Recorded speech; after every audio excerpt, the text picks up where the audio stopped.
Estamos muy felices, contentas, contentos porque lo logramos. Vamos a poder charlar un ratito con Luisa González, candidata presidencial en el Ecuador por la Revolución Ciudadana, acá con nosotras y nosotros en la pizarra. Bienvenida, Luisa, ¿cómo estás? Qué gusto, Alfredo, qué gusto estar contigo y con todos los que nos escuchan. Un abrazo inmenso. Muy bien, contenta, dándole con mucha fuerza en la campaña. Estamos aquí en Radio 10 en la Argentina, en Radio Pichincha en el Ecuador, en Patria Nueva en Bolivia, en Sin Antena Radio en Paraguay, en Altavoz Radio en México, en Radio Sonora en México y en Canal Red en España. Así que, como dice alguien del equipo, estamos hasta en la sopa. Y queremos arrancar, como siempre, por un poco conocer a esa Luisa de pequeña, ahí en ese pueblito.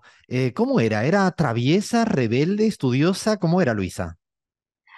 A ver, bueno, te voy a contar. A mí siempre me preguntan cómo tu peor travesura.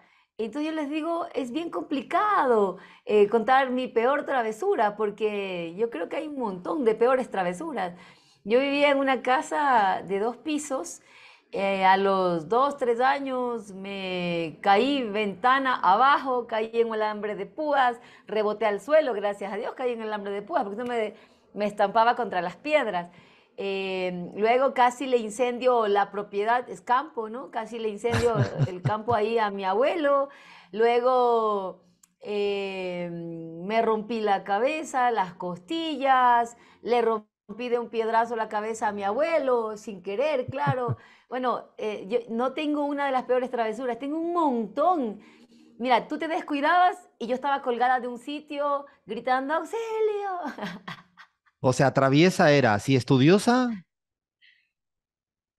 Era demasiado traviesa, pero porque no podía estar quieta. Tenía ese problema, ¿no? Nunca pude jugar con muñecas, nunca podía jugar con mis amiguitas o con mi prima, que yo crecí con una prima, a las muñecas y esas cosas que a ella le gustaba jugar, a la cocinita, porque yo necesitaba estar en movimiento. O sea, tú te descuidabas y estaba trepada en un árbol. O sea, una cosa de locos.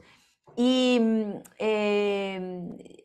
y en los estudios creo que eso me pasó un poco de factura porque no me podía concentrar, muy dispersa y no podía estar mucho tiempo en clase, me escapaba de clase.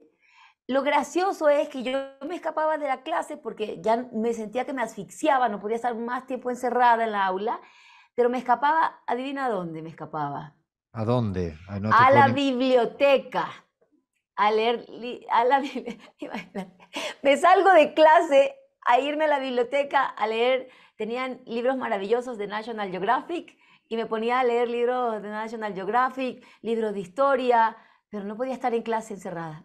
O sea, inquieta en un sentido amplio del término. Luisa, lo has mencionado, creciste en el campo, además te identificas orgullosamente como Montubia, pero sé que tus abuelos maternos jugaron un rol muy Sí, importante en tu vida. Si yo te hablo de tus abuelos, ¿qué cosa se te viene a la cabeza? ¿Qué ideas, qué valores, qué principios?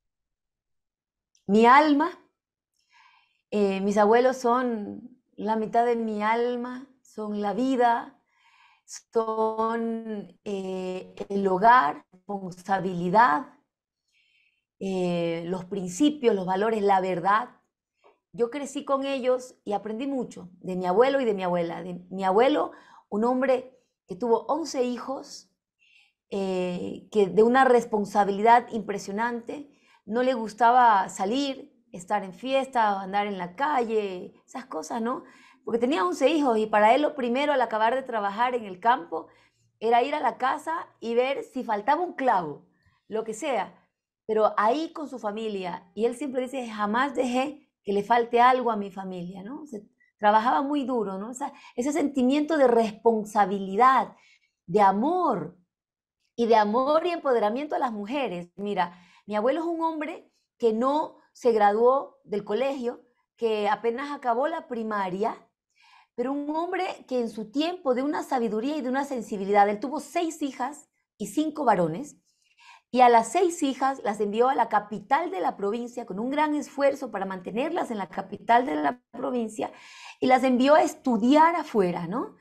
Para que tengan mejor educación. Y a los varones los dejó en el pueblito. Y un tío, un cuñado de él, le decía, no seas tonto, a la mujer no se educa a los hombres. Las mujeres no, esas se casan, se van. Tú tienes que educar a los hombres. Y mi padre, imagínate, yo le digo papá, a mi abuelo, imagínate, te estoy hablando de los años 40, 50.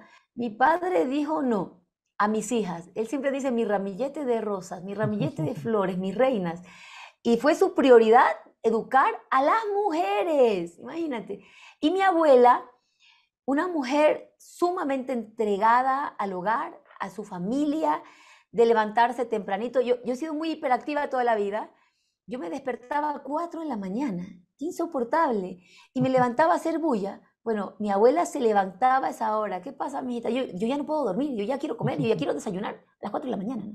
Y mi abuela se levantaba a darme de comer a las 4 de la mañana, a esperar hasta las 6 para alistarme, para irme a la escuela. No, mi abuela es una mujer sumamente entregada y una mujer muy creyente en Dios. Yo creo que de allí también yo saqué ese amor, ese apego a Dios con mi abuela. No lo sé. Mi abuela es católica, yo soy evangélica, pero en un punto de la vida yo la hacía rezar a mi abuela. Y yo les ponía a mis tíos, a mis tías atrás mío, a mi abuela, les hacía poner de rodillas y yo me ponía adelante y yo guiaba la oración, pero les hacía arrodillar. O Y sea, no sé pero cómo me hicieron caso también. muchísima influencia, ¿no? Y además como un pilar fundamental Sí. en tu vida y todavía por la manera que tienes de hablarlo es como muy presente. Te quería preguntar, Luisa, en esa edad, ¿qué Están querías vivos, ser de ¿ah? Están mayor? vivos. Ah, están vivos, qué lindo, qué lindo. ¿Y Bueno, qué relación tienes con están ellos vivos ahora? todavía, ¿Te das sí. tiempo a llamarles, a hablar con ellos? Sí, yo siempre me he dado tiempo. Yo estoy a 5 horas de mi casa en Canuto, que es como se llama el pueblito. Em, yo me daba tiempo, imagínate, yo trabajaba con el presidente Correa, salía de la oficina a veces cuando él no estaba, teníamos gabinete itinerante y yo no iba, pues yo me iba a Canuto. Salía a 7 de la noche de Quito, llegaba ya a las 11, 12 de la noche, iba a dormir con ellos, con tal de dormir con ellos, de estar en la casa, de abrazarlos, de sentirlos. Hasta el día de hoy hago eso, ¿no? Trato de darme un tiempito de abrazarlos, de besarlos. Mi abuelo ha influido mucho. Te voy a decir que un día, y te cuento esta anécdota familiar que marcó mi vida. Yo nunca he sido fiestera. A mí no me gusta la fiesta, no me gusta trasnocharme, me gusta madrugar, hacer deporte. Pero hubo un mes en mi vida que coincidencialmente mi abuelo estaba en la casa en Quito y yo estaba saliendo ese mes casi todos los días. Entonces, de pronto, mi abuelo se le muere su hermana, la más querida de sus hermanas, y me dice, en lágrimas, ¿no? Y me dice, mijita, yo quiero que usted me prometa algo. ¿Yo qué me voy a imaginar? Y yo también viendo a mi padre llorando y le digo, cuando me digo padre es también mi abuelo, porque Ujú. tengo, yo crecí con él, y le digo, papá, lo que usted me pida yo se lo prometo. Prométame que va a dejar de salir a fiestas. ¿Tú puedes? Y yo así como, "Ay". Y yo tenía como 24 años en ese momento quizás. Le cumplí. Me Ah, dijo, mijita, yo quiero que usted se dedique a estudiar, a trabajar, y yo quiero que usted triunfe en la vida, es todo lo que quiero. Y prométame que lo va a hacer. Le dije, papá, yo se lo prometo. Y dejé de salir. Nunca más lo hice, porque para mí una promesa es algo que tú tienes que cumplir. Tu palabra no puede romperse, y más aún la palabra que tú le das a tus padres, ¿no? Así que eso es. Y sí. yo creo que somos un producto también de la familia, del entorno. Y por eso creo también que la política social en un país tiene que estar enfocada a cuidar la estabilidad, la seguridad de la familia. El trabajo es fundamental para que la familia se desarrolle bien y de forma sana. Y cuando yo hablo de trabajo, no hablo solo de una remuneración, es de la autoestima de las personas, es del sentirnos productivos, es de saber que estás llevando el pan a tu casa, pero que también tú eres productivo en la sociedad, que tu aporte contribuye hacer un país mejor. Y eso dentro de la familia también hace que crezca la gente, que crezcan los hijos, que crezca la pareja, todo eso en cuanto a la familia. Qué lindo escuchar eso y de la importancia que tiene además o sea, en la sociedad ecuatoriana y la sociedad latinoamericana. Te preguntaba de chica o no de tan chica, ¿qué querías ser de mayor? ¿Quería estudiar abogacía? ¿Quería estudiar Ah, sí. o ser política? ¿Qué querías ser de chica cuando tenías 13, 14, 15, 18 años? Bueno, de muy, muy chiquita quería ser astronauta ¿Qué y como dices? era muy dispersa, sí, sí, los profesores me decían, ah, tú vas en buen camino porque vives en las nubes, porque es muy dispersa, ¿no? Era totalmente hiperactiva, ¿no? Muy hiperactiva. Luego, siempre sabes que desde muy pequeñita me atraía mucho la política. Yo era una fanática de ver los noticieros. Nadie veía noticieros, pero tú me encontrabas a mí viendo los noticieros. Yo me acuerdo a mis 6, 7 años, hechos históricos que se me quedaron muy grabados, hechos políticos en mi país que me fueron marcando. Abdalá Bucarán, un expresidente desastroso de este país, cuando fue alcalde, su familia, lo que hizo, eh, lo que fue Guayaquil, todos esos hechos se me fueron quedando muy metidos dentro y sí, siempre tuve una inclinación por la parte política, pero cuando yo ya con seriedad tuve que tomar una decisión para mi futuro, yo dije, yo quiero ser abogada y quería ser abogada petrolera, hice mi tesis en petróleos y no pensé en ir al sector público, pero de pronto terminé en el sector público, en el gobierno de Rafael Correa, conocí lo que era la revolución ciudadana, conocí lo que es el servicio público, ¿Cómo conociste a Rafael conocí, Correa, Luisa? mira, yo tenía un trabajo en el sector privado al que renuncié y empecé a buscar trabajo en el sector público, o sea, empecé a buscar trabajo en el sector privado, pero no encontraba y me dijeron, mira, en el gobierno actual, en el de Rafael Correa, hay una subsecretaría de comunicación y la están recién formando, están recibiendo carpetas, contratando personal. ¿Por qué no pruebas? Bueno, fui, entregué la carpeta, analizaron mi hoja de vida, me contrataron y ahí empecé a trabajar. Pero era una subsecretaría muy pequeñita y faltaba personal, yo me encargaba de la parte administrativa, pero como a veces no había personal suficiente, todos hacíamos todo. Cargar, equipos, sillas, limpiar, barrer, hacer lo que fuera, pero que saliera bien el trabajo, ¿ya? Entonces, a veces el presidente me decía, ¿usted en qué trabaja? Le digo, cuando me encontraba así, me decía, ¿y qué hace? Me cargo de la parte administrativa. ¿Y por qué está barriendo? Es que estamos alistando el salón para la rueda de prensa, no se preocupe. Ya. O me encontraba cargando algo y se quedaba así como, ¿quién es esta chica? ¿Qué hace esta chica? Y me volví a preguntar. Y yo, no, no, tranquilo, había muy, muy poco personal, ¿no? Luego fuimos fortaleciendo esa unidad. Pero así lo fui conociendo y después pasó el tiempo y él me encargó uno de los trabajos más difíciles, que era manejar la agenda presidencial. No, nada más y nada menos. Un reto, un reto impresionante porque desde la agenda presidencial tú marcas el avance del Estado, ¿no? La agenda del presidente marca la agenda de los ministros, las reuniones, la programación, cuándo tienes que hacer qué, cuándo tienes que entregar una obra, el avance de la obra, cuando la inauguras, si está, si no está lista, poner las reuniones de seguimiento, los talleres para analizar cómo avanza salud, educación, transporte, De hecho, Luisa, todo, ¿no? Entonces, estuviste mucho tiempo en diferentes puestos del Estado hasta llegar nada más y nada menos que a asumir la Secretaría de la Administración Pública. sí, Y te voy a hacer la pregunta más difícil de esta charla, que no, lo siento, pero no vas a tener que pelearte conmigo, sino por favor, escúchale. Luisa, a ver. ¿cuál fue el peor día en la presidencia junto a Rafael Correa? Esto te lo pregunta él, no te lo Mira, pregunto yo. ya, es que esto lo he contado en otro espacio, el peor día. Bueno, el peor día quizás en un momento fue cuando el presidente Rafael Correa, yo llego a la oficina, a ver, soy dispersa, ¿viste? El presidente Correa llegaba máximo 7:45 de la mañana. Yo siempre tenía que llegar antes de que él llegue. Para cuando yo llegaba, yo ya había corrido 10 kilómetros, por si acaso, soy deportista, madrugaba. Pero en esa época el presidente estaba durmiendo en el palacio, entonces yo llego y siempre mi primera pregunta era, ¿dónde está el presidente? Y ese día yo llego y digo, ¿dónde está el presidente? Sorpresa. Me dicen, él está en el Regimiento Quito de la Policía Nacional. Y yo digo, ¿cómo así se ha ido para allá? Si mi agenda no dice que él tiene que ir para allá. Él tenía que estar aquí, tiene reunión.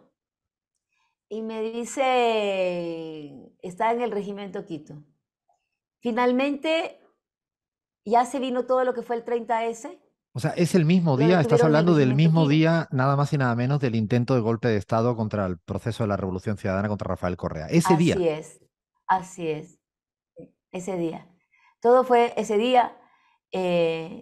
La sorpresa, ¿no? Él se había ido allá, no estaba en el palacio, el riesgo de que lo maten al presidente, a él, a mis compañeros y amigos que también estaban allí.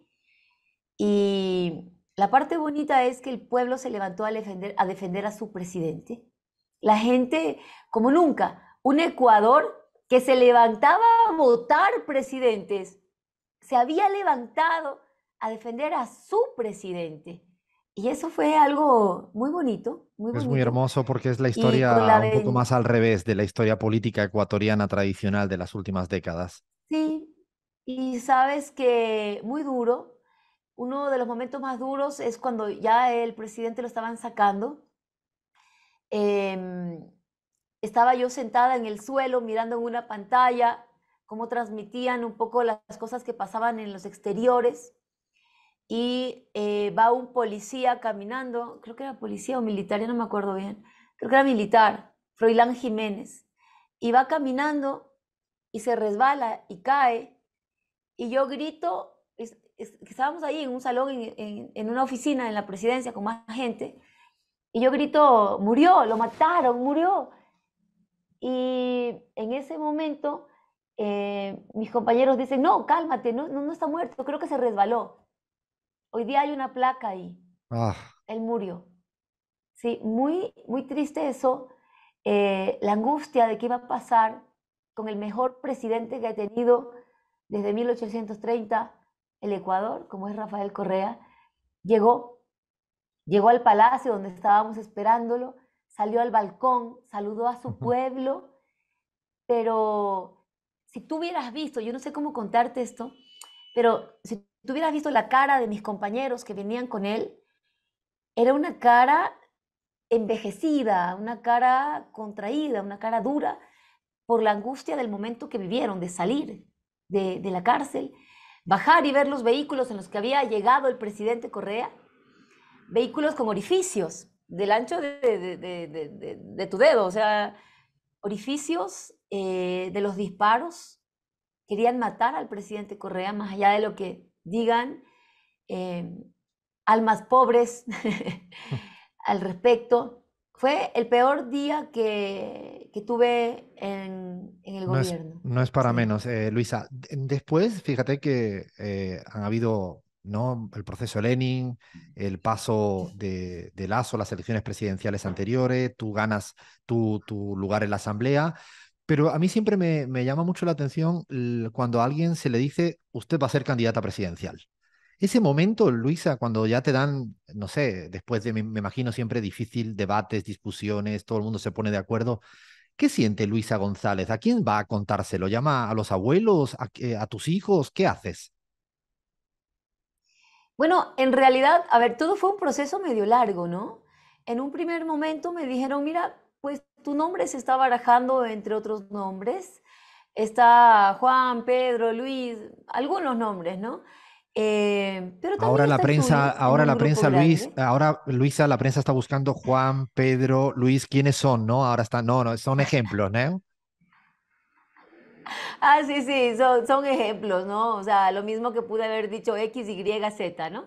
habían varias personas que se iban analizando y en ese momento yo nunca le había dicho nada a mi familia.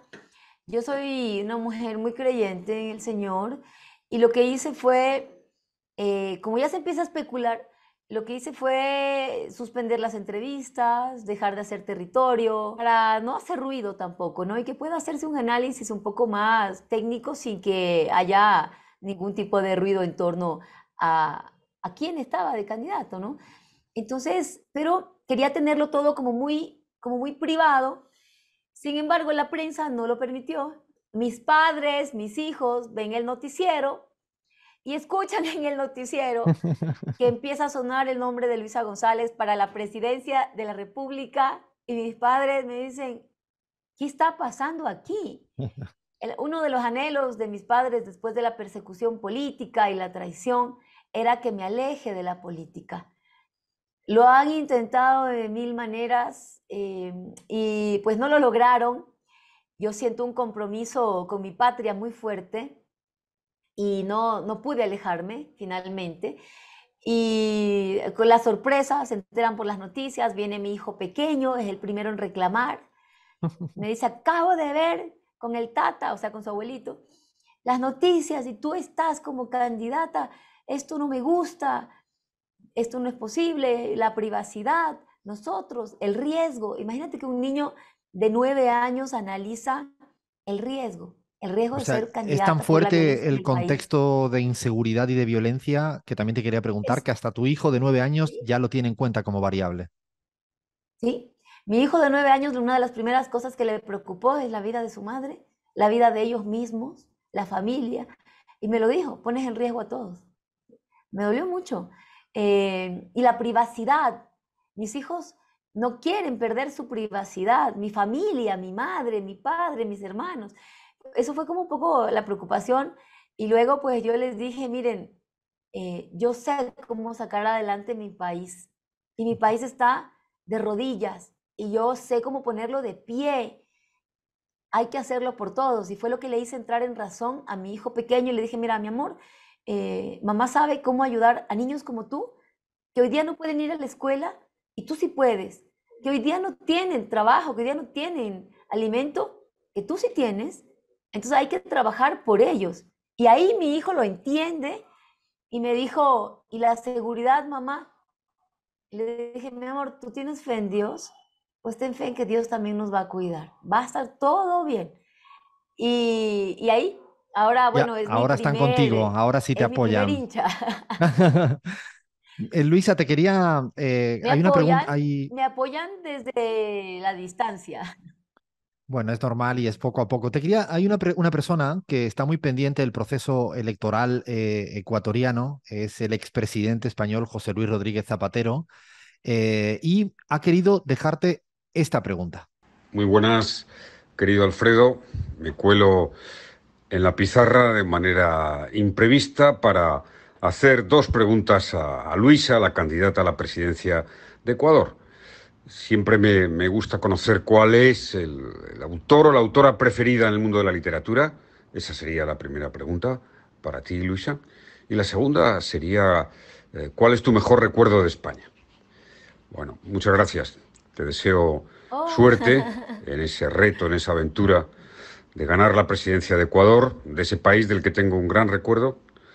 Y ya sabes, uno gana cuando está convencido de que va a ganar. Un saludo muy cordial. oh, primero, bueno, muchas gracias y un abrazo al presidente Zapatero. Segundo, mira, hay muchos libros, me gusta mucho leer sobre economía del desarrollo, que son libros más técnicos. Me gusta Humberto Eco, me gusta David Harvey, pero mi autor favorito es Rick Warren, que es un autor de libros cristianos. Y el libro favorito es Liderazgo con propósito, ¿no? Que es en base a un libro de la Biblia, que es el libro de Nehemías, pero que te da unas técnicas bárbaras para guiar el liderazgo. para no dejarte llevar por rumores, para enfocarte en el trabajo, para seleccionar equipo, para trabajar en equipo, para impulsar y motivar gente. Es liderazgo real, ¿no? Y es mi libro favorito y lo estoy leyendo actualmente por tercera vez. Y lo otro, el mejor recuerdo de España. A ver, es que tengo varios, ¿no? Viví 3 años en España y mi hijo mayor se graduó allá del colegio y se quedó como 6 años en España. Y lo primero, la seguridad. Qué increíble el poder salir a la calle. Mi hijo me decía, ya vuelvo, madre. Y yo, pues muy tranquila, le decía, ok, mi amor. Y él, yo sabía que mi hijo llegaba. Eso no lo vivimos en Ecuador. Y lo segundo, yo sentí mucha solidaridad. Mira, cuando yo tuve mi segundo hijo, que nació allá, yo iba en el cochecito a tomar el metro y en el metro hay unas gradas, son 3 pisos de gradas gigantes en algunos metros. Entonces, ¿cómo haces tú para bajar un coche con un bebé más tu canguro y las cosas que necesitas del niño, ¿no? Yo no tenía problema. Yo salía de mi casa con el cochecito, con mi hijo, y yo me paraba en el filo de la grada, tan tranquila y confiada. Y automáticamente 2, 3, 4 personas a mi alrededor. Te ayudamos. Y bajaban corriendo el coche y yo bajaba tranquila con ellos. Mira, la solidaridad. Yo sentí una solidaridad impresionante de la gente en España. Guardo gratísimos recuerdos. Qué lindo escucharte eso también porque uno vive en Argentina, pero soy del sur de España, soy andaluz, así que es lindo escuchar eso. Te quería ahora poner un contexto de campaña. La mayoría de las encuestas, cuando uno las revisa en promedio, ya te empiezan a dar a tu candidatura junto a Andrés Arauz, que estás muy cerca de ese umbral de 40% que te daría una hipotética victoria en primera vuelta, sacando la diferencia de 10 respecto a tu perseguidor. ¿Qué te faltaría? ¿A quién te faltaría convencer en estos días que van quedando tan pocos de campaña? ¿Quiénes son ese objetivo que tú tienes en tu cabeza de los que quizá a este le tengo que convencer y sé que lo puedo convencer? Bueno, creo que hay hombres, mujeres y jóvenes, ¿no? Que están dudosos, que en una situación de desesperanza del país no saben por quién decantarse, por quién decidir. Y yo creo que a ellos, yo les digo, es un gobierno de 1 año y medio y es un gobierno que debe trabajar desde el día 1. Luisa González y el equipo de la Revolución Ciudadana tenemos conocimiento, experiencia y trabajo demostrado. En los 10 años de la Revolución Ciudadana, nosotros demostramos que sabemos las necesidades de la gente, que sabemos cómo transformarlas en política pública y sabemos cómo transformar sus necesidades en derechos cumplidos: derecho a la salud, el derecho al empleo, el derecho a la educación pública de calidad gratuita, que haya medicina en los hospitales, que nadie se nos muera por pobre y sobre todo la seguridad con mano dura y decisión, porque nosotros desarticulamos cerca de 4.000 bandas delictivas, apresamos a los líderes de las bandas más peligrosas y convertimos a Ecuador en el segundo país más seguro de Latinoamérica. Es decir, nosotros sí sabemos cómo controlar la delincuencia y cómo tener mano dura para controlar esa delincuencia en el país y cómo darles derechos, esperanza de días mejores a los ecuatorianos. Y un punto fundamental, muchos salen haciendo TikToks porque es la onda, muchos salen ofreciendo cosas, pero eso lo tuvimos en la campaña anterior. Tuvimos un candidato que se vestía de viuda, andaba en patineta y sacó un buen porcentaje. Tuvimos los TikToks de Guillermo Lazo con zapatitos rojos y también ganó la presidencia. Y les ofreció todo lo que la gente quería oír, todo les ofreció, con tal de ganar. Pero no tenía conocimiento, no tenía experiencia de trabajo. 2 años después aún no sabe cómo manejar al Estado. No sabía cuáles son las necesidades de la población. No le importaba. Y hoy estamos frente a una situación similar, donde la ciudadanía tiene que escoger entre el nuevo Guillermo Lasso, el mismo Javier Herbas que andaba en patineta, el TikTok, el videíto bonito, o quien sí sabe trabajar por todos los ecuatorianos, porque indiscutiblemente antes estábamos mejor. Eso, y de hecho, cuando uno analiza todos los focus group, todas las encuestas, parece que no hay ninguna duda de que en estos tiempos de Lasso y de Lenín Moreno han sido un periplo muy complicado. Estamos a pocos días de las elecciones, Luisa. Ahora sí estamos sin tiempo y para terminar te voy a hacer preguntas muy cortas y estas que te voy a pedir respuesta casi a ¿Vale? la primera en una palabra casi. Un político o política actual que te gustaría tomarte algún día un café, que no sea del Ecuador. Que no sea del Ecuador. Ahí me la pusiste más difícil, O un líder pero tal internacional. vez, sí, sí, sí. Bueno, Cristina Fernández, Cristina que ha tenido que padecer tanto, incluso un intento de asesinato, ¿no?